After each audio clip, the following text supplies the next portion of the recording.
Hello mga kaisla, for today's video, sobrang excited ko dahil umabot yung uniform na pinagawa ko. First of all, gusto ko muna mag shout out, salamat kay Samantha Bernardo, kay Madam Let, kay Akikaso Manalo, kay Yvonne sa pagbigay ng tulong para sa uniform ng aming team.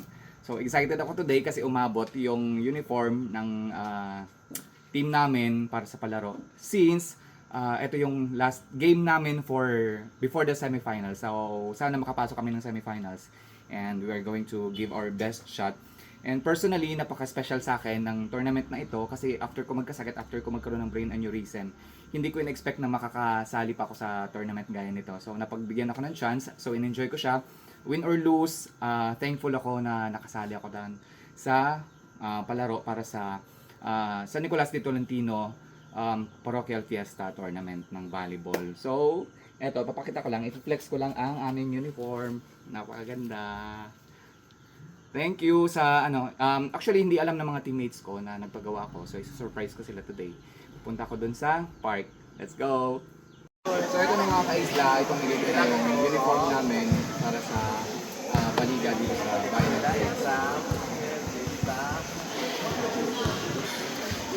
Unahin ko yung para sa pinakamalakas namin player. Mark! Para kay Raymart. Yan. Thank you. Kalpol. Next natin. Ito yung isa sa pinakabatak ng teammate. Si Uncle Paul. Ano lang to siya? 16 years old. Yeah, si Uncle Paul. Ito si Reden. Isa to sa mga spikers ng team. Kawin mo na. Si Odi, ano din namin to? Hitter. Nice. Sino pa?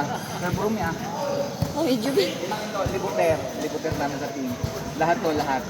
At kanya. Yeah. Thank you, Sir Tom. Sino pa ano lang? Ay, si Atong Matulog. Meron ba itong doon tayo? Focus. Doon, yan. Pumbalikul.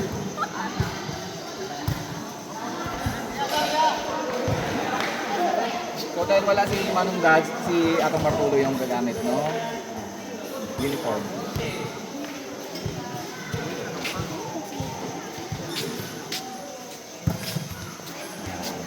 Ito first time ko siya makasama sa team kasi lately hindi ka nagpaglaro. Medyo busy sa buhay. Thank you. Ito, isa rin to sa pinakabata na member ng team namin. Ano lang to siya? 17 years old.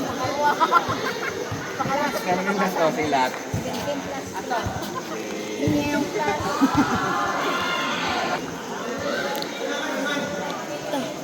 Ito talaga tunay, pinakabata to sa team. Magaling to. May future yung bata nito. Flex natin. So, yun lang mga kaisla. Good luck sa amin. Sana makapasok kami ng semis. Maraming salamat sa panonood. Paalam!